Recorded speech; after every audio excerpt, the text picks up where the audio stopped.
Happy Friday and welcome to this week's weekly recap, a crazy special edition, number 143. I am the Rickatron and I am back with Madalina. How are you today? Hey Rick, hello community. I'm doing great. Back from VMware Explore in Barcelona last week. It was a really great experience. Already missed the weather in Spain and being away. Can you believe that? I've been like probably a month already, like on the road between like conferences and vacations. Um, I have a week to just relax a little bit. And next week, I'm going to go back to events, but we're going to talk a bit later about that. But yeah, really excited about today's special edition because we are going to have 2 episodes in one. So yeah. Yes. Well, I have had just as crazy of a schedule. I just got back from Seattle. We are recording on a Friday, the 17th, and usually we record on a Wednesday, but I had the Veeam Analyst Summit, and I was in Pacific time zone, and Madalina was traveling within Europe. Nothing was going to work. And yesterday I had a call during my layover. I don't like doing the recap from an airline lounge, but I was prepared to do it. And I just said, Maddie, we got U.S. Thanksgiving holiday next week. Let's just double up for this one because I'm going to be out 3 of the 5 days next week. And so she said, sounds good. She's flexible like that. And I'm grateful for that. Yeah. And then you can always be like saying happy Friday for real, because it's really a Friday. So, I'm programmed to say happy Friday, but so many times also I just walk into people and say good morning. And it's like 3 in the afternoon. Yeah. So I'm halfway there, Maddie, not all the way, just halfway. Yeah, well, that's what's happening when you travel across the globe. Sometimes you just get confused, right? Yes, and it's been a whopper of some travel this year, and like in a way, it's not the most I've ever had. Actually, last year was the most I ever had. But man, this stretch here from mid-September till now, I had one vacation, but other than that, I had 1 week where there was only 1 week of no travel, and that's just too much. So the breaks is coming. But speaking of so much and everything crazy, the community is still rocking. So we've intentionally made a double episode, and the community is not disappointing. So let's jump into it. And Nico has a cool post that caught your eye and my eye, the platinum backup rule. What do you like about this one? So not only yours and Nico's fave topic, but one of my favorite topics as well. He says he wrote this article, the 32110 article, years ago. I do not agree. It's just last year, Nico, because we talked about it. We had it in one of our shows. Really good article. You got so many views. So really good one. If you didn't have the chance to read that one, please do because it's really good. And yeah, he definitely brings a good point with this new article, the premium one, because he says like, let's add an extra layer to this rule. And actually V12.1, it gives us the opportunity to do that because there is an extra feature in there, the inline malware scanning and easy identification of infected backup that makes your backup more secure. So I think this is really great. And I saw like you kind of agree but disagree with what Nico says in there. So maybe you can just tell us more on that. So I love playing with these numbers. Nico, I love the way you're thinking. And if we go into like the heart of what Nico's bringing to the table here, this is really a good mindset here. And the new part, everyone, like Madalina said, is that with 12.1, we have these inline scanning capabilities, right? So that you can actually be in a position where your backups are clean from what we know, meaning antivirus or the Yara rules, by the way. Now, that's super important. A lot of people still trying to get their head around the Yara rules. I might sneak that in on my demo here today. But especially if you know what you're looking for, that's the important thing about Yara. Like if your cyber security team says, hey, we've detected that XYZ ransomware was in our org, then maybe I want to scan for XYZ ransomware with a YARA rule, right? Whether it's automated, manual, etc. So I like where you're going with this, Nico. So this is a great mindset that I want the audience to be aware of. The other kind of interesting thing is that I have joked, and we're getting close, Madalina. I have joked that in a couple years it's going to be a phone number. Okay, it's almost got enough. I mean, we're getting there. In the U.S., this is our postcode is 4 digits, right? So there actually is a city in the U.S., Brunel, Florida, that is 32110. We'll see about these 6-digit numbers. One more, and we're a phone number at least in the U.S. So we'll see. But hey, Nico, I really love the way you're thinking. Thank you so much for sharing that. This is a great topic. Awesome, Nico. Thank you. And I'm talking to Nico later today. So there we go. I'll see you in a minute on the other call. Next up is Sir Michael Paul with a Nas Cash Metadata movement, kind of something getting stuck, and he's writing it up. What do you like here, Eddie? This is just another story from the field from Michael Paul. Always great to have Michael Paul and his field stories. I really like enjoying to read it. He gets very technical at some point in there. So basically he had to move a batch of Nas Cash metadata to a new location, and due to a change in Veeam backup and replication V12, so we are going back to V12 now. And as we know, right now, it is recommended that you provision no less than 1 gigabyte of cache space per 1 million file versions per backup job, which is a bit different to some of the previous best practice guidelines of approximate 4 gigabytes in total. That's what Michael Paul is talking about right there. And the issue he had is that Veeam got stuck when moving metadata between cache repositories. And then, of course, Michael Paul provides the fix in a short demo and then explain how to get rid of being stuck. And I will just let our community to read all that because he's really getting into a lot of details. But what's your takeaway on that, Rick? What do you think?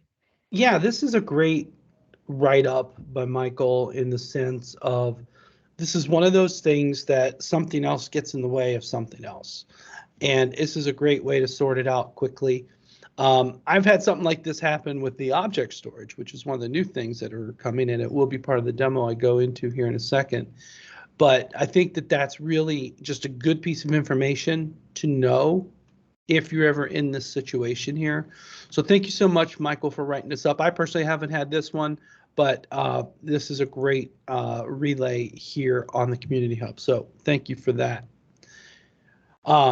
Next up is Damien with a hardening script of his own and a way to look at it. And it was done with the 12.1. This is cool. Yeah, so this is a really long script from Damien. Usually we get shorter scripts, but this one is very long. And it was built with Veeam 12.1 beta. So he says, like, just if you're going to use it with the GA, might not work. So just pay attention to it. Then he's asking, of course, for everyone's opinion on, like to test it and give their opinion if there are any issues. So I can see like there is a lot of engagement and people tested and they said like it kind of works well, but we should wait and see if for the GA is the case. Otherwise, he might just have to modify it a bit. So yeah, this is cool. And he's basically taking, I don't know for sure, but a lot of the stuff, some of this is different, I can tell now already, than what's built into the, I forget what it's called, but this thing, the Security and Compliance Analyzer in 12.1.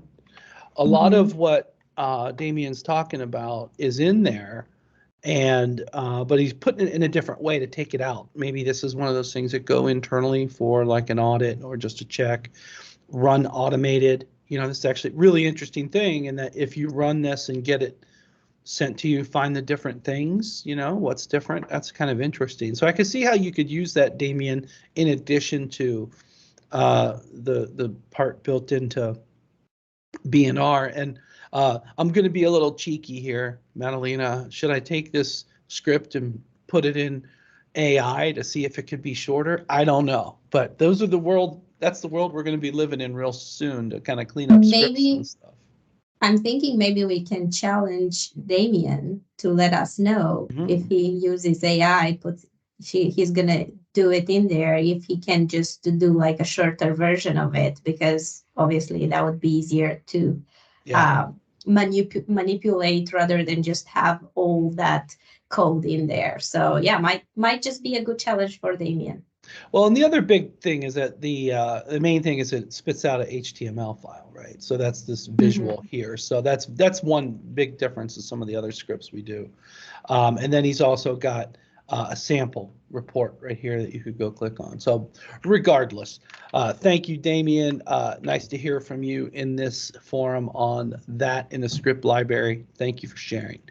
Next up is Jeff Burke. Congratulations on the new job, by the way, Jeff, starting this week. He's wanting to start a VCE study group, and this is my favorite part of it all, Madalina. I'm a bit terrified. Love it. Well, I don't know when was the last time when he took the exam, maybe a few years ago, because he was more focused on the Kubernetes and I don't know, Kasten and this world. So maybe he just decided not to take new versions of VMCE. So now he's back to it and he wants to take the exam. So I assume he's terrified because he has to study a lot. Yeah, as you see, he did a group study with Code Cloud. So he said it was fun. So I kind of like the idea, I think it's a pretty cool one. And last year I was talking to Rasmus to have something like, maybe not like in this format. We were not thinking necessarily of a group, but also we were thinking about engaging the community, maybe Veeam 100, but maybe it would be good just like the whole community and have like a bi-weekly or like monthly sessions where Erasmus and Ricardo and maybe Razvan would just answer the questions. So we were already talked about the idea, but maybe a group would be even better because this would give people the opportunity to engage in there. And then I'm pretty sure both like Razvan, Ricardo, and Erasmus, they would support the idea. So let's see. I don't know. It might just be cool. I agree. And I think it'll be good to just get some community support here. And I hope, Sophia, you saw the shout out here about a badge. I love that idea. Yeah. But, Jeff, I think you'll be fine. Prepare. And, you spend a lot of time around Veeam, and you'll be spending more with your new role, which is great. Couldn't imagine you spending any more, but you will be. So that's going to be awesome. But yeah, no, let's see what the interest is. And actually, that's a lot of people interested in just one day, right? Yeah. And honestly, you only need a handful to make those types of things effective. And now my ideas are going, run every quarter or however long. This is great. Thank you for bringing this idea up, Jeff.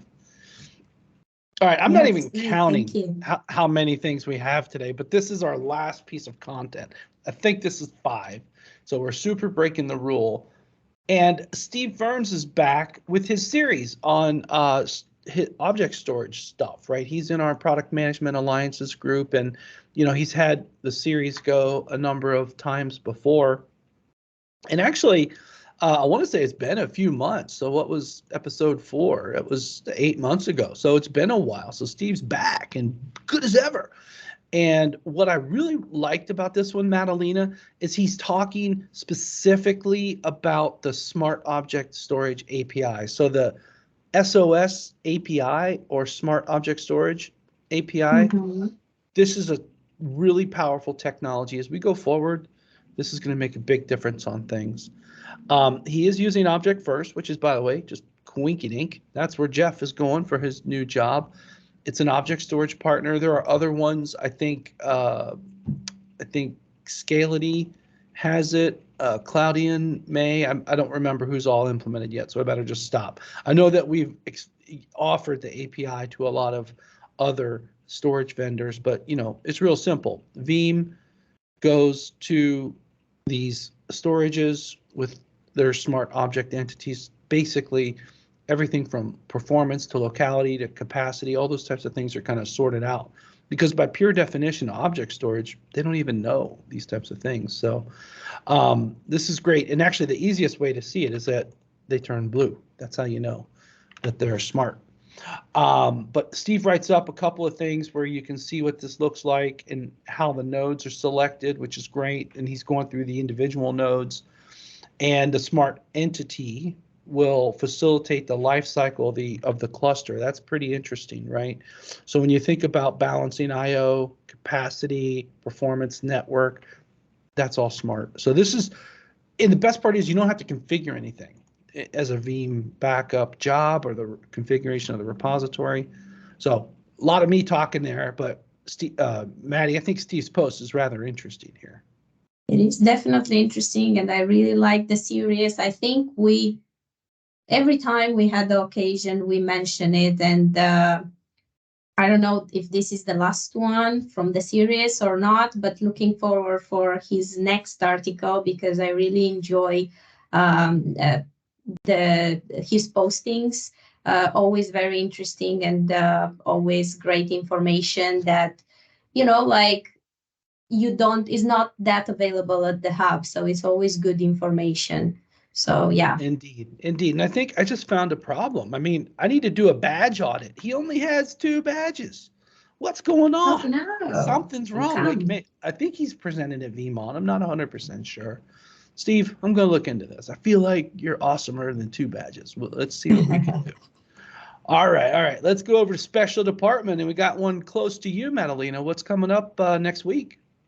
So yeah, this is going to be the first Veeam user group in Romania. Actually, we never had a virtual Romania user group. This is going to be like the first one, and it's going to be in person. We're going to have it at Veeam office.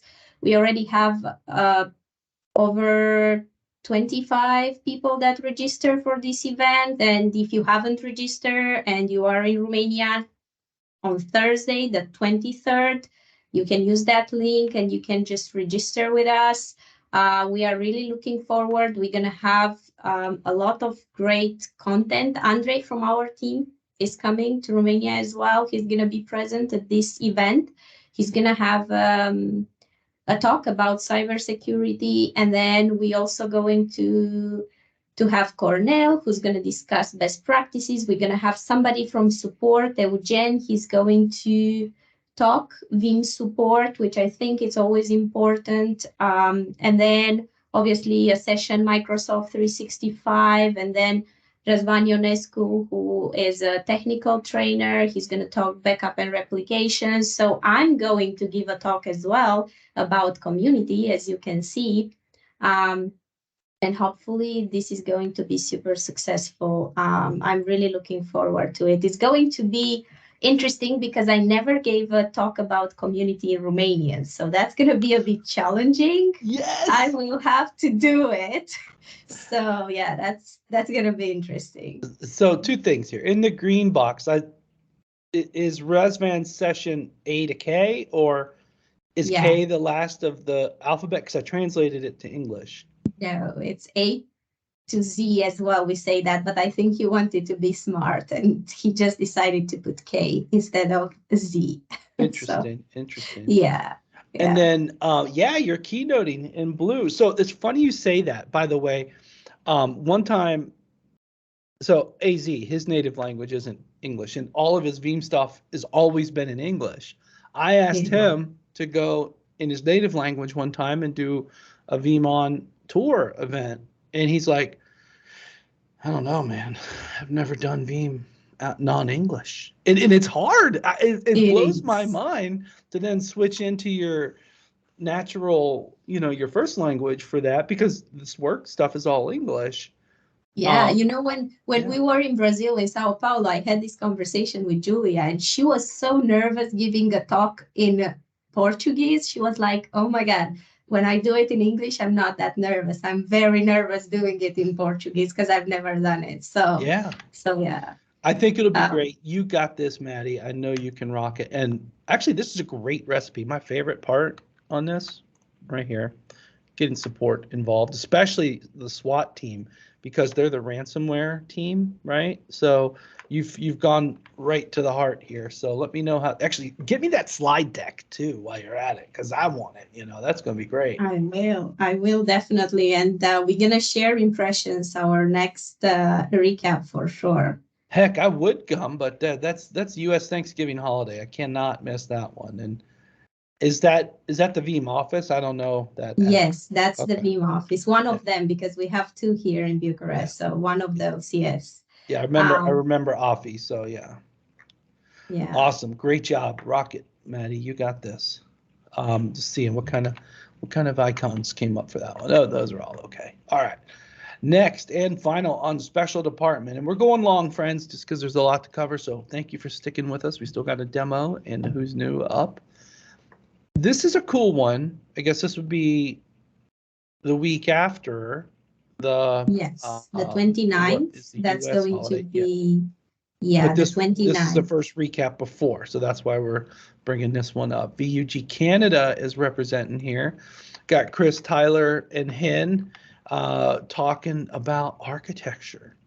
Love it. Basically, Tyler is one of the newest VUG leaders in Canada. So it's exciting that we are going to have the three. Usually they did like he, Chris, and having a guest. But now it's going to be just the three of them discussing, best architect, how to best architect your Veeam solution for optimal backup. So this is going to be awesome, and I'm really looking forward to it. I can see there are already some people that register for this event. I do hope I'm going to be able to make it as well. But if not, there's always going to be, as you know, there's always going to be a YouTube video, so you can rewatch it in there. Yeah, and the other thing to note is that, Chris and Tyler are from service providers. And I tell you, friends, service providers build things really, they take the architecture and design seriously. And I think everybody can benefit from what they've learned, right? So I think this will just be super, super great to share. So thank you, all three of you, Team Canada. This is going to be outstanding. So good stuff. Okay. All right, Maddie. I put something in here just so I wouldn't forget. Rick, don't forget the demo. I am notorious for just jumping into who's new. So I even put a slide so I wouldn't forget. Okay, so today's demo is actually going to be a little bit different. I'm actually going to do a data recovery. So object storage, right? That's one of our new capabilities of what we're backing up. And I talked about this at Veeam Resiliency Summit, but I didn't get a chance to show the recovery. So I have a bucket here. It's called VPS Bucket Unstructured. And in there, bucket unstructured, okay, I have a whole bunch of data, right? I got Excel, some zip files. I just downloaded some data from the country of New Zealand on consumer price indexes and stuff. It's data, right? I just found a whole bunch of data. Now, when I say a whole bunch, it's not like terabytes and terabytes. It's just a couple files, really. But it makes for a quick demo. I'm just going to delete it from the object storage. There's 24 up. There's some more. There's even a users folder. So I'm going to delete all of these. Delete them. In the users, I have a couple of people, users in their folders gone. So I had user data and I had some unstructured data going on. And let me refresh, make sure everything's gone. Nothing's in there. Nothing's in there. Might as well just delete the folder too while I'm at it. Okay. So I deleted a whole bunch of data. All right. So this bucket is now empty. Now I want to prove to you it's empty. If I go over into my inventory, if I look at my unstructured data object storages, you'll see I have this one source here, which is what I've been backing up. And I'm not going to refresh it, but you can see that the unstructured bucket had that same data in here, okay? Now I'm going to refresh it. What do you think, Maddie? You think it's going to be there or be wiped out?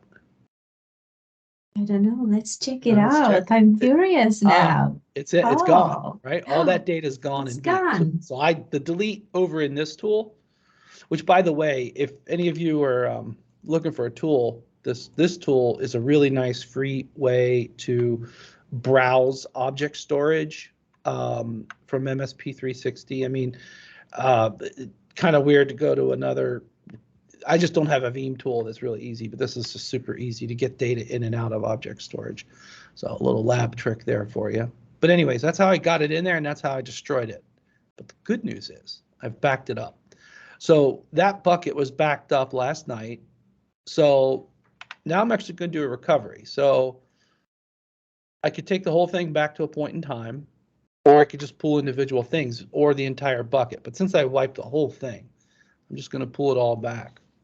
And in this example, was using these object storages like a file share. Not everybody does that with object storage. Oh, by the way, I can also even put this data off. This is an interesting one. I could take this object storage data and actually put it on a regular file share, by the way, on the recovery. That's actually really powerful. I could also go to a new bucket, a different bucket, or the original bucket. I'm going to go to the original bucket. I will tell you, by the way, everyone, when you do these types of recoveries, if you were to take it from an S3 bucket and put it into Azure Blob, you're going to get warnings about metadata not aligning. Makes sense. But if you go back to the same type of bucket you came from, it should be fine. Yeah, right here. Now I have no attributes, but if I'm restoring the whole backup, if there are still objects in there, I would overwrite those attributes. Some nice little handling here. Let's see what we get. Now, Madalina, I've actually never done this before, ever.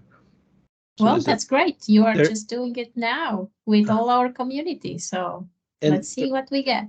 And there's also a phenomena when this happens of, I do this intentionally sometimes on, demonstrations like this, because a lot of times when our customers go to do it, they've never done it either. The old school logic is you back up everything 100% of the time for the 1% chance you have to pull it out, right? So here we go. We're underway here. It identified how much to pull in, right? And you'll see it said 1,022 objects, and that you might have seen there's only 23 files, but some of the files may represent themselves in objects because objects are not files, right? So the way that the files go in, and it says 100% done, restore completed successfully. Let's go back over to our files. Remember, it was empty, right? Yeah. What do you think is going to happen? Now you're going to have everything back. Yeah, let's have all those market data and the users. Yes. Just like magic. Just like magic. And I'll just double check on my other tool just for the giggles of it. Yeah. All right. There you go. So cool. So that's restoring data with object storage back up in 12.1. All right. Don't forget the demo. All right. Sophia, thank you for the Who's New 111. That's great. And this was prepared Tuesday. So this is. Yeah. So now we are Friday. So imagine, I think we are at least 150 now. Yeah. Any names stick out to you? I like this one. Bobby. Let's see. Bobby. Bobby. No languo. It's just upper. Yeah. On the same. Oh yeah. Raw, no lango. I don't speak. No lango. No Not languo. sure exactly what that is, but it sounds cool. I mean, sometimes these are a lot of names today, I am Don. I be Don. I don't know. I love Ropa. Ropa. A lot of fun. It's on the third row. Third row? The bottom of it. Peiki Ropa. Ropa would mean like clothes in. Actually, it's in Portuguese, Ropa. Yeah, it's a family show here. We gotta watch it now. Keep those clothes on. All right. Of those 111 coolest usernames, 4 is Team Tiger. Hey, La Mayday. Bobumcho? Buchmo? I Oh, don't know, but I like it. yeah. Bushmo. And Midax, Midi, I don't know. But welcome everyone and those coolest usernames. And oh my goodness, Alfred took a nap on the pillow. On the Where, pillow. oh, At where pillow. did you get that, Sophia? Oh my goodness. That is cool. That's fun. Yes, definitely. Pretty cool. Welcome, pillow, as well. Yeah, Nice and job. you have a badge coming your way, Pillow. So yeah, so next week we have US holiday. I'm out for 3 days, so we're just gonna make this the double episode. We went long, super long, maybe longest ever. But it's also kind of funny, Madalina, because I didn't have to go to a call right away. So that is also something, because a lot of times I'm like such in a hurry, but always a pleasure to go through community stuff without a hurry. Yeah, and we had a lot of great content to share this week, right? So yeah, it was all worth the time, and I hope everyone is gonna watch it. Yep. And badges coming some way. A lot of people highlighted. That always helps. And we're storing object storage. All right. Big thank you, Madalina. Big thank you, Sophia, for preparing Who's New. That's it for this week, everyone. Have a great weekend, Thanksgiving holiday, or just a work day. Have a great work day, everyone. We'll see you next time.